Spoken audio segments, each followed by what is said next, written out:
Relationship में आने के थोड़े समय बाद ही ब्रेकअप हो जाना आजकल कॉमन हो गया है। शुरुआत में सब कुछ अच्छा लगता है, जिसे हम हनीमून फेज कहते हैं। जैसे जैसे वक्त गुजरता है, एक दूसरे की रियलिटी सामने आने लगती है और बात ब्रेकअप तक पहुंच जाती है। आज मैं आप लोगों को ऐसी टॉपिक बताऊंगा जिनके वजह से ब्रेकअप अधिकतर आजकल के रिलेशनशिप में ज़्यादातर होते हैं। और लास्ट में मैं ये भी बताऊंगा कि रिलेशनशिप को एक हेल्थी रिलेशनशिप में कैसे बदला जाए, हम एक रिलेशनशिप को सक्सेसफुल कैसे बना सकते हैं। आजकल जितने भी रिलेशनशिप में ना, जो भी इंसान प्यार में पड़ते हैं, ज़्यादातर लोगों की ब्रेकअप ही होती है। रिलेशनशिप में पड़ने वाले लोग 100% में से 10% ही सक्सेसफुल होते हैं।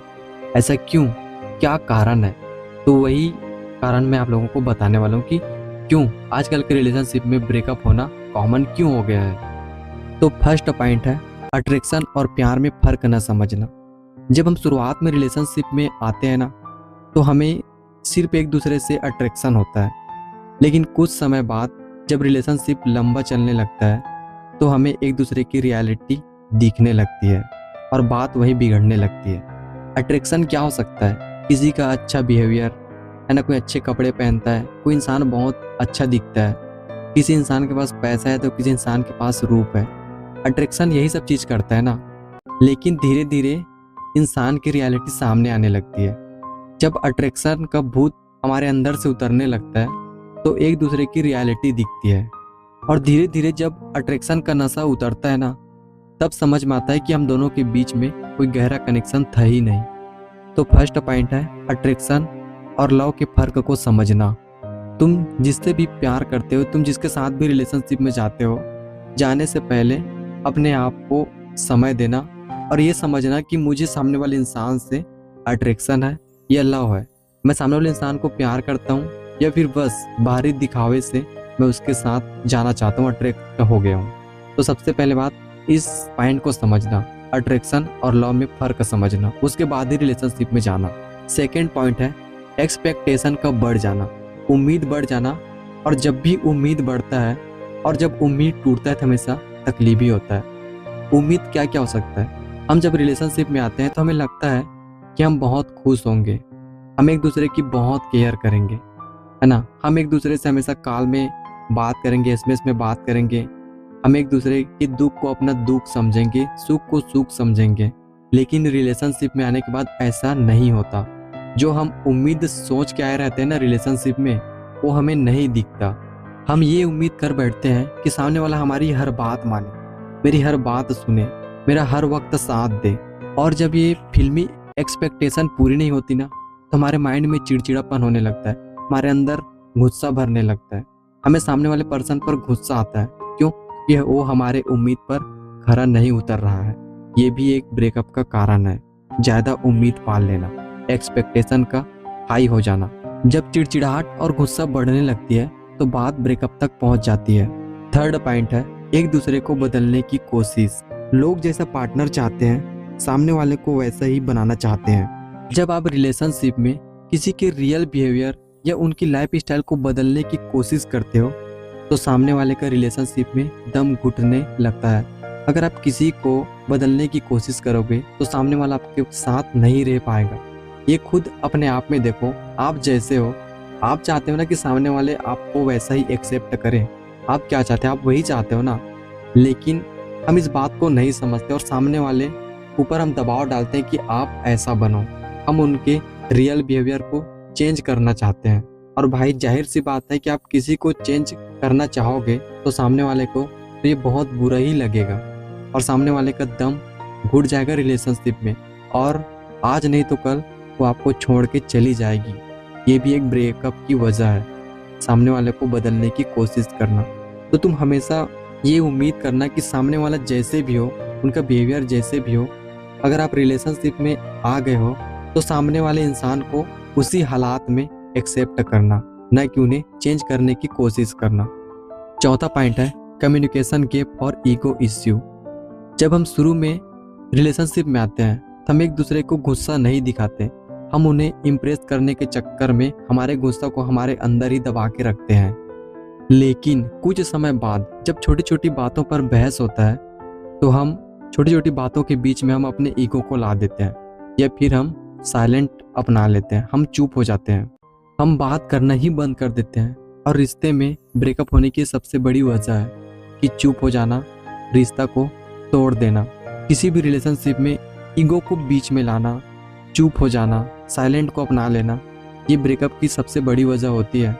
एक दूसरे के बीच में ईगो आ रही है, एक दूसरे हम झगड़ा हो रहे हैं, है ना, बात बात पे माइंड में चिड़चिड़ापन आ रहा है। हम इसे सुलझाने के बजाय तोड़ने की कोशिश करते हैं, हम एक दूसरे से दूर जाने की कोशिश करते हैं। लेकिन पास में बैठकर क्या सल्यूशन है ये निकालने की कोशिश नहीं करते, ये जानने की कोशिश नहीं करते। हम एक दूसरे को समझने की कोशिश नहीं करते। क्यों? क्योंकि बीच में आता है ईगो, ईगो आता है, या फिर हम चुप ही हो जाते हैं, बात ही करना बंद कर देते हैं। 5वां पॉइंट है अपने पार्टनर को स्पेस न देना।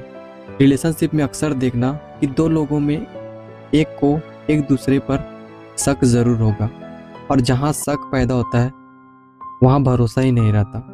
अगर सामने वाला आपका पार्टनर किसी और इंसान से बात कर रहा है तो हम ये जानने की कोशिश करते हैं कि क्यों बात कर रहे हैं। अगर कॉल में थोड़ा सा भी बिजी बताया हमारे मूड खराब हो जाता है। हम ये जानने की कोशिश करते हैं कि तुम किसके साथ बात कर रहे हो, मतलब हम स्पेस नहीं दे रहे हैं, उसे हम दबाव दे रहे हैं, उसे हम खुला नहीं छोड़ रहे हैं। हम ये सोचते हैं कि ये हमेशा मेरी ही रहे, मेरा ही बन के रहे। और जब आप किसी को बहुत ज्यादा पकड़ने की कोशिश करते हो ना, तो पकड़ाने के बजाय छूट जाता है। एग्जाम्पल, रेत को आप हाथ में पकड़ के देखना, जितना ढीला मुट्ठी बांधोगे उतना ज्यादा रेत पकड़ाएगा, और जब अपने हाथ को टाइट करने की कोशिश करोगे तो उतनी ही कम रेती आपके हाथ में आएगा। तो कभी कभी रिलेशनशिप में स्पेस देना बहुत जरूरी है, और हर बात जानना भी जरूरी नहीं है। यही स्पेस है। सामने वाला किससे बात कर रहा है, किससे क्या कर रहा है, ये हर एक जानना हमारे लिए जरूरी नहीं है।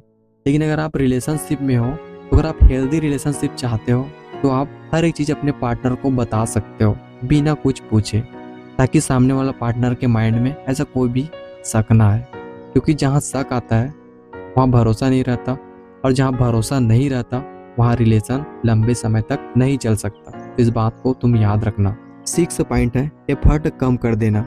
रिलेशनशिप में आने से पहले लोग एक दूसरे को पाने के लिए बहुत मेहनत करते हैं, लेकिन रिश्ते में आने के बाद लगता है कि अब तो ये मेरी है, अब तो ये मेरा है, और लोग एफर्ट डालना बंद कर देते हैं। रिश्ते को हमेशा फ्रेश रखने के लिए एफर्ट की बहुत जरूरत होती है। जब आप सामने वाले पे ध्यान देते हो, हर एक चीज का केयर करते हो, तो सामने वाले पार्टनर को लगता है कि हाँ ये मुझसे प्यार करता है। लेकिन हम रिलेशनशिप में आने के बाद ये सब चीज करना बंद कर देते हैं, क्योंकि वो तो मुझसे प्यार करती है। अब हम लोग रिलेशनशिप में आए, क्योंकि हम रिलेशनशिप में रहते हैं, तो एक दूसरे की केयर करना बहुत जरूरी है। तुमने खाना खाया, तुम्हारी तबीयत कैसी है, तुम आज ठीक थी कि नहीं, तुम्हारे दिन कैसी गई, ये सब तो एफर्ट है भाई। और हम यही सब चीज करना भूल जाते हैं। हमें ये लगता है कि सामने वाले तो अब हमारी हो गई, अब हमें उनसे पहले जैसे प्यार करने की जरूरत नहीं है। और जब हम रिलेशनशिप में नहीं आ रहते हैं तो यही सब चीज हम लोग करने लगते हैं। क्यों करते हैं? इम्प्रेस करने के लिए। लेकिन जब वो हमारी हो जाती है तो हम लोग उन्हें इम्प्रेस करना बंद कर देते हैं। एक डायलॉग है कि चुनाव के बाद प्रचार कौन करता है, वही हम लोग अपने लाइफ में अपनाते हैं। रिलेशनशिप में जब हम नहीं आ रहते हैं तो बहुत प्यार जताते हैं, दुनियादारी सब चीज भूलकर सिर्फ उस एक पर्सन के लिए हम अपना सब कुछ छोड़ देते हैं। उन्हें सिर्फ इम्प्रेस करने के लिए हम इतना एफर्ट लगाते हैं कि सामने वाला अपनी बन जाए, अपना बन जाए। तो भाई यही एफर्ट आपको हमेशा लगाना है, लाइफ टाइम तक, है ना। ऐसा नहीं कि रिलेशनशिप में हो गए तो आप लोग रिलेशन में आने तक एफर्ट लगाएं, उसके बाद फिर बस शादी हो जाए, यहाँ तक एफर्ट लगा, उसके बाद भूल जाए। एक हेल्दी रिलेशन के लिए आपको लाइफ टाइम एफर्ट लगाना है। एफर्ट मतलब केयरिंग करना। तो बात समझ गए आप। रिलेशनशिप में ब्रेकअप से कैसे बचा जाए, मैं आप लोगों को 3 बातें बताऊंगा। पहला है पेशेंस रखें। किसी को भी पूरी तरह समझने में वक्त लगता है। जब आप रिलेशनशिप में जाने वाले हो तो आपको खुद से ये तय करना होगा कि सामने वाला मेरे लायक है या नहीं, मैं उसके लायक हूँ या नहीं। आपको ये जानना है कि सामने वालों को आपसे अट्रैक्शन है या आपको उनसे प्यार है। जब दोनों में आपको कंफर्म हो जाए ना कि आपको अट्रैक्शन है या प्यार है, और प्यार है तो आप रिलेशनशिप में जाओ, और अट्रैक्शन है तो भाई वहीं से आप पीछे हट जाओ। क्योंकि आप अगर रिलेशनशिप में चले गए तो आपको बाद में पछताना पड़ेगा, या फिर आप बहुत दुखी हो जाओगे। क्योंकि अट्रैक्शन ज्यादा टाइम तक नहीं रहता, वो कुछ टाइम बाद खत्म हो जाएगी। दूसरा है एक्सेप्टेंस लाएं, सामने वाले को उसकी कमियों के साथ एक्सेप्ट करें। कई बार होता है ना, हम जब रिलेशनशिप में आते हैं हमें सिर्फ अच्छी अच्छी बातें पता होती है, हमें उनकी बुरी बातें नहीं पता होती। अगर आपको बाद में बुरी बातें अगर उनके बारे में कुछ भी पता चलता है तो वो आप एक्सेप्ट करो, क्योंकि एक्सेप्ट करने की हिम्मत हर किसी में नहीं होती। और जो उनकी हर एक चीज को एक्सेप्ट कर लिया या फिर कर ली, उनकी रिलेशनशिप भाई बहुत स्ट्रांग है। तो बात है एक्सेप्ट करो, चाहे वो अच्छी हो बुरी हो, वो अच्छा हो या फिर बुरा हो, एक्सेप्ट आपको करना है, क्योंकि आपको रिलेशनशिप को आगे लेके जाना है। तीसरी बात है खुलकर बात करें। गुस्सा दबाने या रिश्ता खत्म करने के बजाय बैठकर प्रॉब्लम का सॉल्यूशन निकालें। कई बार जब एक दूसरे के बीच में लड़ाई होती है और बीच में ईगो आ जाती है तो हम एक दूसरे झुकना नहीं चाहते, लेकिन अगर रिलेशनशिप में आपको लॉन्ग टाइम तक रहना है, आपको लंबे टाइम तक रहना है, तो किसी एक पर्सन को झुकना होगा, बात सामने रखनी होगी। और जब आप बैठकर बात करोगे ना तो प्रॉब्लम का सॉल्यूशन निकलेगा, और जब प्रॉब्लम का सॉल्यूशन निकलेगा तो आपके रिलेशन में कोई प्रॉब्लम ही नहीं रहेगा, वो फिर से हरी हो जाएगी, आपकी रिलेशनशिप न्यू हो जाएगी। और बात टॉपिक की कि कौन से रिलेशनशिप में लड़ाई नहीं होता, कौन से रिलेशनशिप में ईगो नहीं आता। हर रिलेशनशिप में ईगो, गुस्सा, चिड़चिड़ाहट सब कुछ आता है। लड़ाई झगड़े हर रिश्ते में होता है, वाइफ हस्बैंड के बीच भी होता है लड़ाई, लेकिन जिसके अंदर मैच्योरिटी होती है ना भाई, जो झुकना जानता है, जो अच्छे हो या बुरे वक्त हो या अच्छी बात हो बुरी बात हो, वो हर चीज को एक्सेप्ट करता है ना, उसी का रिलेशन लॉन्ग टाइम तक चलता है। आई होप दोस्तों कि मेरी बातें आपको समझ में आया होगा। और दोस्तों, आप अगर रिलेशनशिप में जाना चाहते हैं तो मेरी इन बातों को ध्यान रखना और अपने रिलेशनशिप में आगे बढ़ना। मैं आशा करता हूँ कि आप अपनी लाइफ में हमेशा खुश रहो। मिलते हैं नेक्स्ट वीडियो में, तब तक के लिए मेरे चैनल को सब्सक्राइब करके जरूर रखना।